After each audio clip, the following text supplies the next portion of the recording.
Okay, we're going to start ventilation again.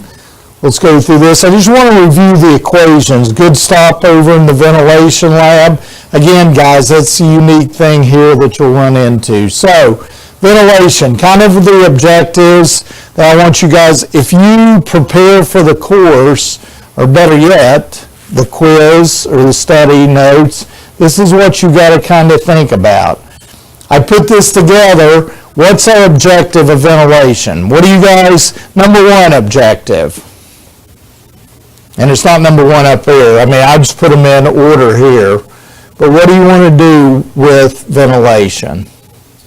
Better air quality. Better air quality. Number two, to prevent hazardous concentration of toxic materials. You know, also, you guys said at the beginning, temperature, air conditioning. I want to control temperature, humidity. And if you go down this list, you'll see a few there. So, we talked about some of the factors affecting, you guys know the process, the manufacturing process, exhaust, local air, climate, everything down through here, all the way down to regulations. Here's what's ironic with regulations. If you look at a lot of the regs, you've got to go back, especially U.S. regulations. You'll go to 29 CFR, 1910, and then the thousands will have different regulations on ventilation. There's some silica standards. Where you look internationally, you want to look at ANSI standards. Usually we'll have those, okay? Occasionally ASHRAE. So, supply system, again, you guys saw it in the lab. I want you to understand outdoor air intake, basically it's outdoors, filters, heating, cooling, ducts, fans, and registers, or what comes in. So, here's a simple air supply system. You guys see this, you may say, wow, that's pretty simple. Yep, what's going on? You got air coming into the room, and you got air, got air coming in on this side over here. It's recirculated, and then you got air going out. Pretty simple, right? So, general ventilation is what we normally use. It's used most of the time. It's, again, emissions are not near the worker, and it supplies clean air. It's exactly what you guys said. Keep air quality in good condition. Here's your local exhaust ventilation, LEV, and I will warn you guys, I will abbreviate that LEV all the time.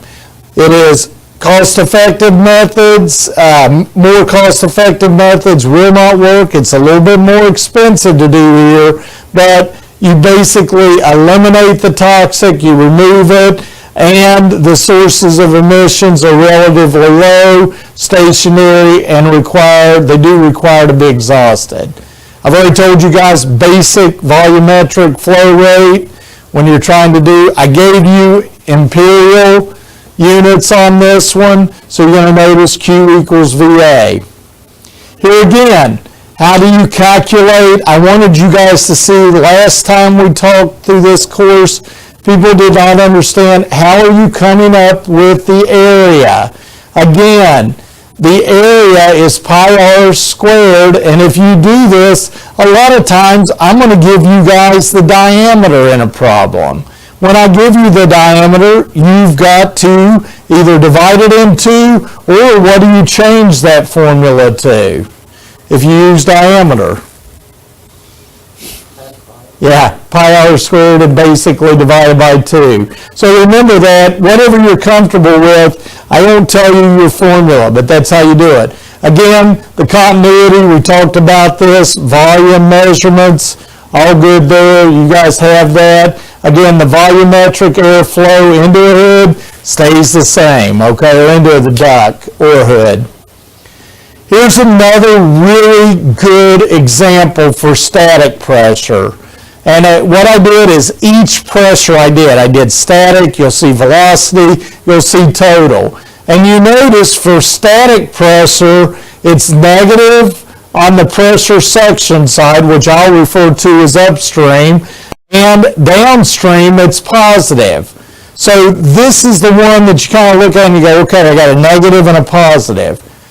So here's what I want you to think. As you go static pressure, basically the air's coming in, there's what happened, it actually compresses, and then it goes downstream.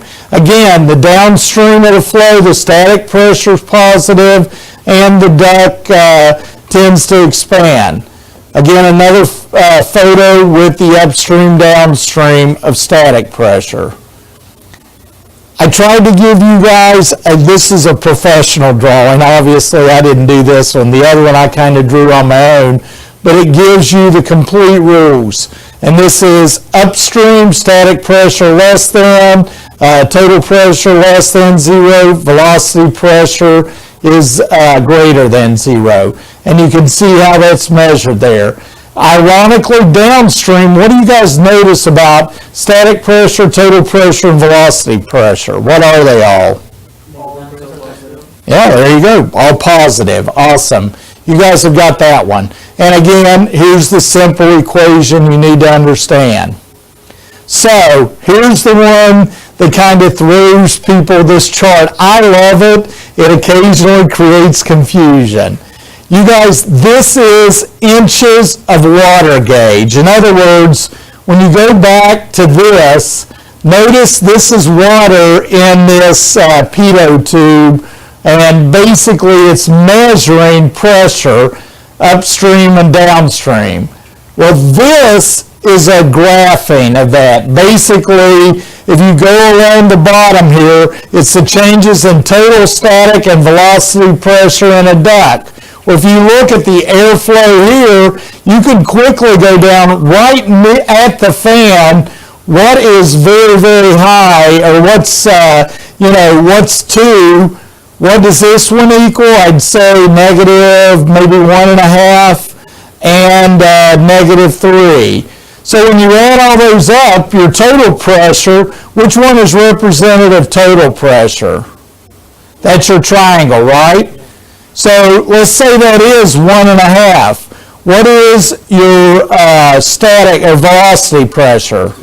2. What's your? Minus 3. Yeah, minus 3.5. Negative 3.5 plus 2 is equal to? So that's a good way, negative 1.5. That's what this chart, if you're having trouble visualizing, go through and do the math.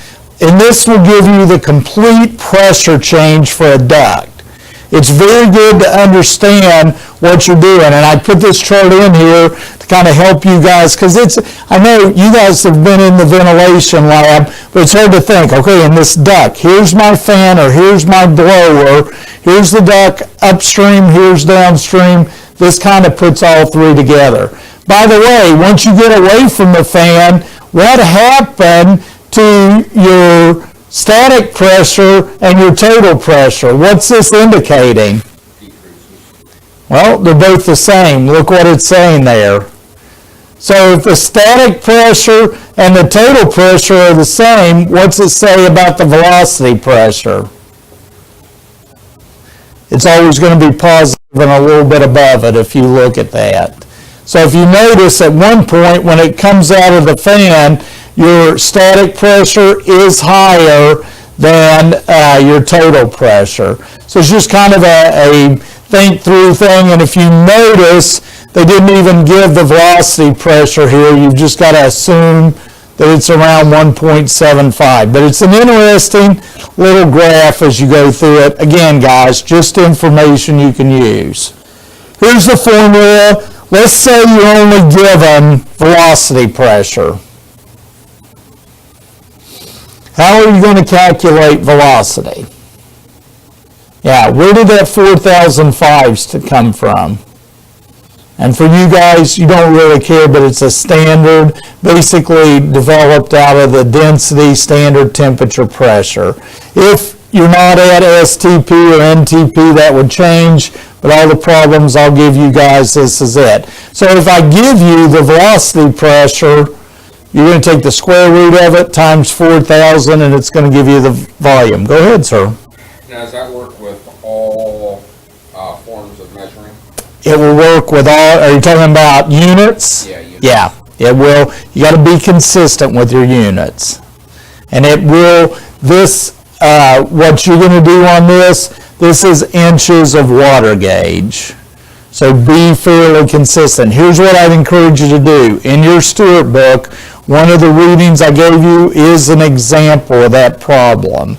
Go in and look at this one, and they discuss what units need to change versus if you're metric here, what you'll get over there, meters per, and all that. So I would encourage you to look at that. It does change the units, that's it, okay? Cool beans. So the other thing that I just wanted you guys to see, point source, suction in a discharge. Remember the example I gave you in the lab? What happened as we increased the distance from the ventilation? Yeah, it went down, didn't it? So that's what this is kind of showing you here. This will actually be your capture velocity. A term you'll hear used, the farther you get away from it, your capture velocity right when you're up against the vent is pretty good. As you get away from it, what happens to that capture velocity? Yeah, it'll decrease, and this will help you. This formula will actually set up how it decreases. If you read the capture velocity is the speed the air needs to move toward the duct in a given distance and gather the vapors. So again, it reduces as you go through that. Here's some of the equations. If you guys remember, I showed you over here. Notice important thing here. You've got to know your hood type. Then you've got to be able to look at your area. I'm not going to get as much into your hood efficiency, entry factor, but I want you guys to think, what do you think probably is the best hood? Is this more efficient than this? Which one of these are two-type with flange or the plain opening? Which do you think pulls air into it better and why? Which is more efficient? The plain opening. The plain opening. Now, Dave, why would you say that? And I want to hear the logic. Because a flange would decrease the surface area Okay. coming into it. Now, if the flange hole was the same, so, the flange wasn't covering any part of the ventilation. Okay. So I want you to think about, this is pulling in ventilation and it's contaminants. It's pulling it in. What if that contaminant's right above that? What's going to happen to it? It's going to go by it, right? Is it going to go in? What does this flange do if a contaminant's a little bit above it? Stop it, slow it down, and it'll drop in. That's why these will be a little bit more efficient than that one. But that's what I wanted you guys to think through. Which do I usually, the flange, again, are a little bit more efficient. Not a lot, but it's something to be aware of.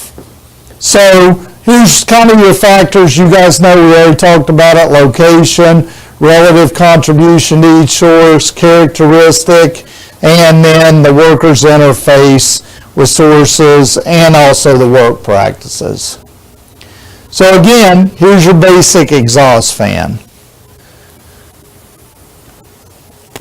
And again, if you look at it, basically your hood, your cleaner, your fan, and your discharge. And that's what you guys saw in the lab. Very basic design there. Here is the local exhaust hood. Again, that's the canopy hood. You've got the hot vapors. What's one of the conditions? If you've got vapors that are heavier than air, what's going to happen when they come out of the tank? Yeah, they're going to go down. So that's one of the things they've got to be able to rise. So here's your typical lab hood where you're going to measure velocity right there, and usually you'll mark on the side where you did it at, and you'll indicate. And again, that should be there. Here are minimum duct velocities.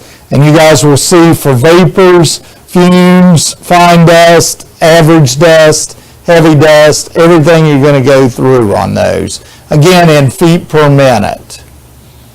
Now, let's just say, and I want you guys to do it, for a vapor, you've got to have 1,000 feet per minute. How many meters per second is that? And I want you guys to calculate it. I don't care how you do it.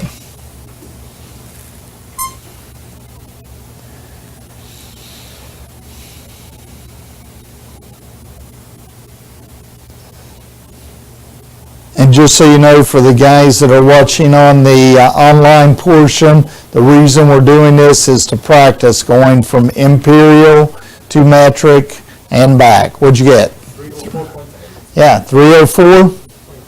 Yeah. So it's about 305. So you need to realize for every 1,000 feet per minute, it's about 305. That's a good conversion just to remember. But you can do this calculation any way you want. You can use unit analysis, you can use the great Google gods, whatever you want to do, okay? So here's kind of the fans, and we didn't talk a lot in the other presentation.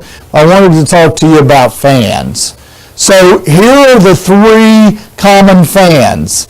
And I mean this, when you guys are looking at questions I'm going to ask, and in particular in your references as you read it, whether it's Denari or whether it's in Stewart's book, you need to understand the difference between, excuse me, a radial blade fan, a backward curve fan, and a forward curve fan. Key question, which one is quietest? Which is more efficient? You guys will see a theme on these as we go through. So, the fan law. Basically, the fan speed, if you notice, the new speed you need in feet per cubic minutes is the initial, and this is the basically RPMs or rotations per minute. If you notice, all they did here was rotations per minute of the second divided by the first, multiplied by the initial, will give you what you need for your cubic feet when you're designing it. Again, this is a design calculation. Sometimes you'll have fan static pressure, and again, they'll give you that with rotations per minute, and you can calculate the new fan static pressure in inches of water gauge. Excuse me. Here's your horsepower calculation. One of the things, I don't know if you guys notice that squaring there? Make sure you do that. That's one of the areas I've seen people really get embarrassed on.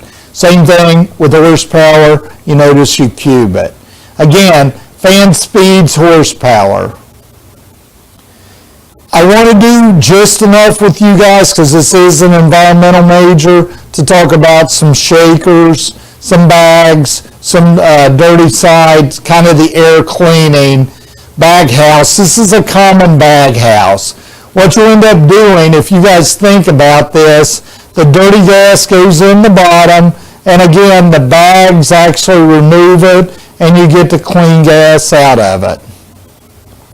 This is a wet scrubbing method. Now, what do you guys think for this? These are cloth bags. Would you want to put a hot dust through those cloth bags? So no, why? What would happen? Catch fire. Yeah. So I want you guys will have some questions where it'll ask about design criteria.